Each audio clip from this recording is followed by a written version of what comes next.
very good afternoon to all of you. Welcome back to Venus Law classes. So guys, पिछली कुछ videos में हमने बात करना स्टार्ट किया था कन्फेशंस के बारे में, जिसमें हमने सबसे पहले जाना कि कन्फेशंस क्या होता है। इसके लिए हमने एक बहुत लैंडमार्क जजमेंट पे रिलाई किया, that is Bakala Narayan Swami versus king emperor 1939 privy council का जजमेंट था ये। फिर हमने बात की रिट्रैक्टेड कन्फेशंस के बारे में और इसकी एविडेंशियरी वैल्यू क्या होगी। तो सपोज एक एक्यूज्ड है, उन्होंने कन्फेशन दिया and later on at the trial stage पे वो इनको रिट्रैक्ट कर लेते हैं, तो उसकी एविडेंशियरी वैल्यू क्या होगी। Bharat versus state of UP, a very landmark judgment on the point, इसकी हेल्प से हमने इसको समझा था।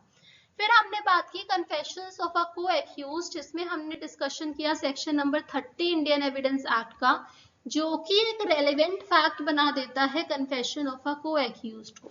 तो अगर एक से ज्यादा पर्सन, दो या दो से ज्यादा पर्सन मिलकर किसी ऑफेंस को करते हैं और उनमें से out of them one person he gives the confession और वो दूसरे वाले पर्सन को भी इम्प्लीकेट कर देता है, तो हम कहते हैं it is the confession that is given by the को एक्यूज्ड। फिर हमने समझा कि सेक्शन नंबर 30 के लिए कुछ एसेंशियल्स होते हैं। एसेंशियल्स एज इन कि जॉइंट ट्रायल होना चाहिए। जॉइंट ट्रायल के लिए आप 223 सीआरपीसी इस पे रिलाई अपॉन कर सकते हो, आप पढ़ सकते हो इसको। फिर हमने समझा कि सेम ऑफेंस किया होना चाहिए, it should be the same offence. And lastly हमने समझा था कि the confession it should be proved one, it should be proved one. अगर दोनों का जॉइंट ट्रायल नहीं हो रहा तो हम उस कन्फेशन को वेटेज नहीं दे सकते, उसको कंसिडर नहीं कर सकते हैं। सो लास्टली आज हम बात करेंगे रिट्रैक्टेड कन्फेशन ऑफ अ को एक्यूज्ड के बारे में कि हम इसको क्या वेट दे सकते हैं। अलॉन्ग विद दैट, इसको समझने के लिए हम इस जजमेंट पे रिलाई करेंगे, that is the Parmanand Pegu versus state of Assam. So इस जजमेंट को हम 2 पॉइंट्स के लिए कंसिडर करेंगे। एक तो एज अ टॉपिक हम समझेंगे कि क्या लॉ है, और सेकेंडली हम समझने की कोशिश करेंगे कि आप एविडेंसेस को अप्रिशिएट कैसे करते हो, how do you appreciate the evidences. तो आई होप आपको समझ आया होगा कि आज हम किसके बारे में बात करने वाले हैं। सो इसी के साथ डिस्कशन को आगे बढ़ाते हैं। So let's consider the case. पहले आप साइटेशन ले लीजिए, it is Parmanand Pegu versus state of Assam. अब यहाँ पर क्या होता है, जैसा कि आप यहाँ देख पा रहे होंगे, ऑल असम टाइगर फोर्स। तो यहाँ पे एक ऑर्गेनाइजेशन को बनाया जाता है एपेलेंट्स के द्वारा, और उनका क्या पर्पस होता है कि वो माइनर बच्चों को क्या करते हैं, किडनैप करते हैं और उसके बाद फिरौती की मांग करते हैं, that is the demand for ransom. So अब यहाँ पे क्या होता है कि वो 2 पर्सन को किल कर देते हैं। पहले वो उनको एबडक्ट करते हैं और उसके बाद उनको किल कर देते हैं, दोनों माइनर चाइल्ड को। तो उनपे ये केस लगता है 365-302 आईपीसी का। अब दोनों को ट्रायल कोर्ट क्या करती है, दे कन्विक्टेड दी पर्संस और उनको सेंटेंस दे देती है अंडर दीज प्रोविजंस। फिर केस हाई कोर्ट के सामने जाता है, ultimately the case is before the honourable supreme court. Jitu को अरेस्ट किया जाता है आफ्टर द इंसिडेंट, और फिर वो पुलिस को बताते हैं कि ऐसे ऐसे हमारी ऑर्गेनाइजेशन है और यहाँ से हमने बच्चों को किडनैप किया। फिर उन्हीं के कहने पे क्या करते हैं, आईओ अरेस्ट कर लेते हैं एपेलेंट को भी, परमानेंट को भी। This is how the appellant he gets implicated in the case because his name was suggested by the को accused before the police officer. तो ये हमारे पास फर्स्ट पॉइंट है। सेकेंड क्या होता है कि जीतू एक डिस्क्लोजर स्टेटमेंट देते हैं कि उसमें वो जहां से क्या किया जाता है, रविंदर।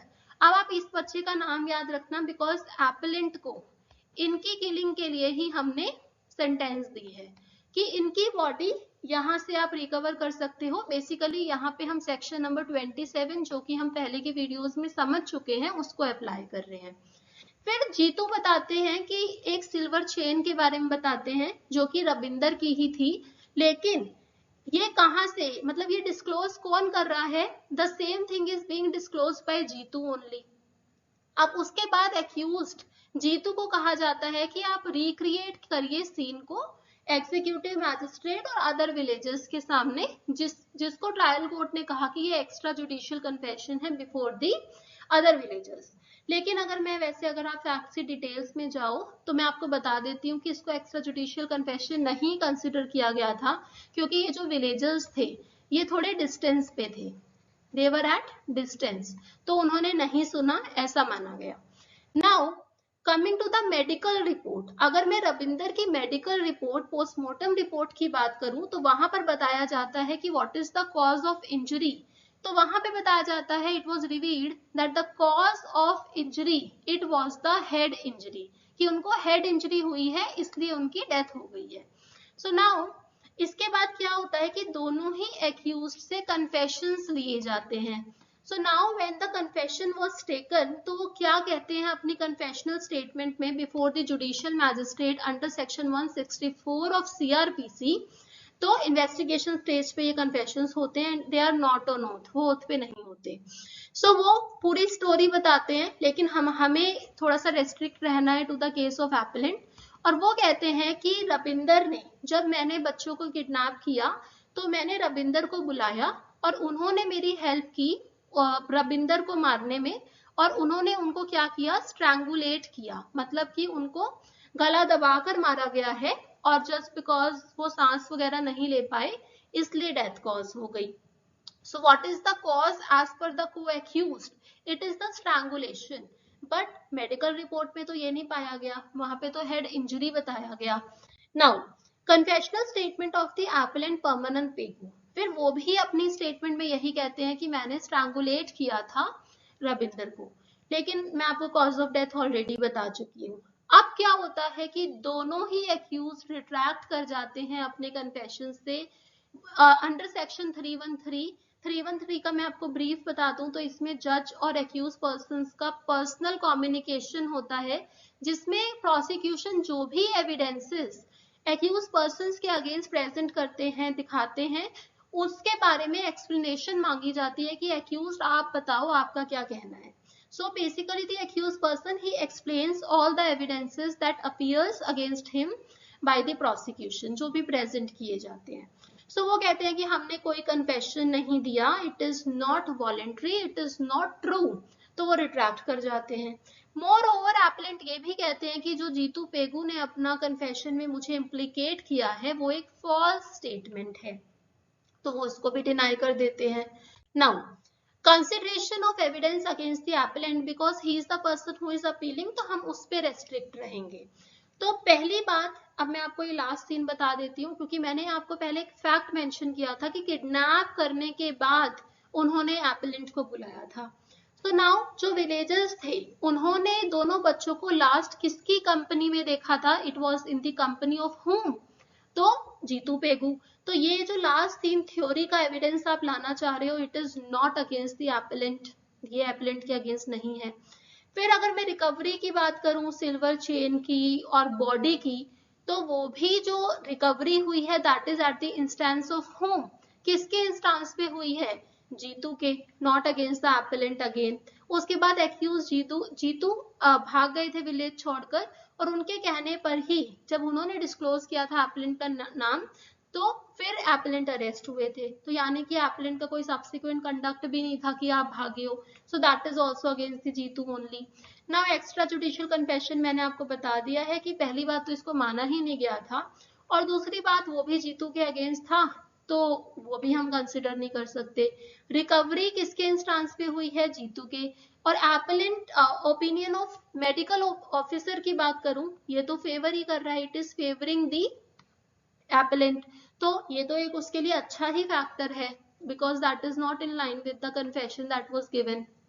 सो नाउ ये आप खुद से पढ़ सकते हैं, it is all about section number 164 कि क्या क्या रिक्वायरमेंट्स होती हैं, कि जो भी टेक्निकल रिक्वायरमेंट्स लिखी हुई हैं सेक्शन नंबर 164 में, दे आर दी आप बोल सकते हो वेरी इंपॉर्टेंट थिंग, वो कंप्लाई होनी चाहिए before we can come to the conclusion whether the confession it was voluntary in nature or not, क्योंकि जब भी कोई कन्फेशन आता है पहले ट्रायल कोर्ट यही इंश्योर करती है was it voluntary, was it true। so आप इसको लिख सकते हो, देख भी सकते हो कि क्या कहा गया है। Now the case of Pyarelal versus state of Rajasthan, it was relied upon।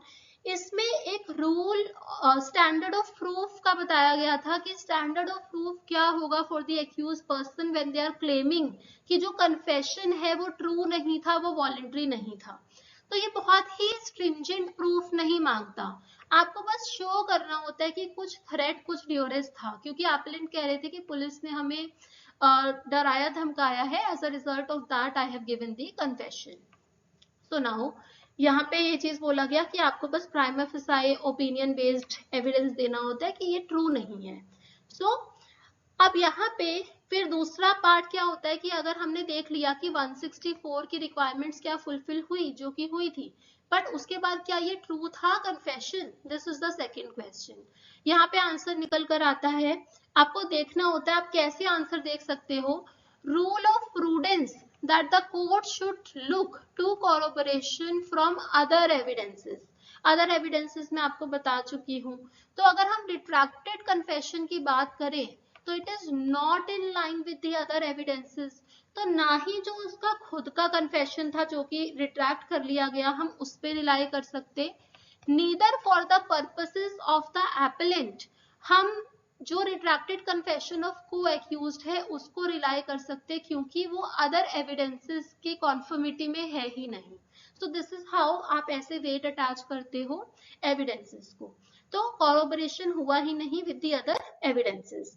Now the last question emerges, if the confession bye the को एक्यूज्ड वाज रिट्रैक्टेड बट जो रीजंस थे वो अगर वेल एक्सप्लेन्ड नहीं है, तो क्या आप उसको मान सकते हो, क्या आप उसको कंसिडर कर सकते हो? देखो मैंने आपको कन्फेशंस के लिए बताया था कि कन्फेशन अगर आपका खुद का दिया गया है that is a substantive piece of evidence and having a high reliability, एक हाईली रिलायबल माना जाता है। और जब इसको रिट्रैक्ट किया जाता है और अगर ये पाया जाता है कि जो पहले का कन्फेशन था वो ट्रू था, वॉलंटरी था, तो हम इस पे वेट अटैच कर सकते हैं और हम कन्विक्शन कर सकते हैं। लेकिन हम as a rule of prudence ये मानते हैं कि थोड़ा कोरोबोरेशन हो जाए तो दैट इज बेटर थिंग, वो बेटर हो जाएगा। अगर वही मैं को एक्यूज के कन्फेशन की बात करती हूँ तो हमें देखना होता है कि क्या ये ट्रू मतलब आप बोल सकते हो वॉलंटरी है तो और ट्रू है, और अगर ये रिट्रैक्ट हो जाए फिर भी हमें सेम प्रिंसिपल देखना होता है कि क्या ये वॉलंटरी एंड ट्रू है। सो अगर ये और एविडेंसेस के साथ में नहीं देख पाते हम क्योंकि हमें यहाँ पे इसको दो हिस्सों में बांटना होगा, एक तो with respect to the person accused himself and one with respect to the को एक्यूज्ड। अगर वो ट्रू नहीं निकलता with the help of the other evidences, conformity में नहीं है, तो हम उस पर वेट अटैच नहीं कर सकते। Moreover confession of a co-accused is a very weak piece of evidence. ये पहली बात तो बहुत वीक पीस एविडेंस है, इसकी रिलायबिलिटी बहुत लो होती है as compare to the normal confessions जो रिट्रैक्टेड होते हैं, और अगर ये रिट्रैक्ट भी कर लिया जाए तो इसकी जो एविडेंशियरी वैल्यू है वो बिल्कुल नल एंड वॉइड हो जाती है अगर वो और एविडेंसेस से मैच नहीं करती। सो इसीलिए इस केस में क्या हुआ था, जो एक्यूज पर्सन एपेलेंट थे उनको क्या मिल गया था, एक्विटल मिल गया था। So this is how you consider the law of confessions. मैंने आपको काफी वीडियोस की हेल्प से बताया पूरा लॉ कन्फेशंस का।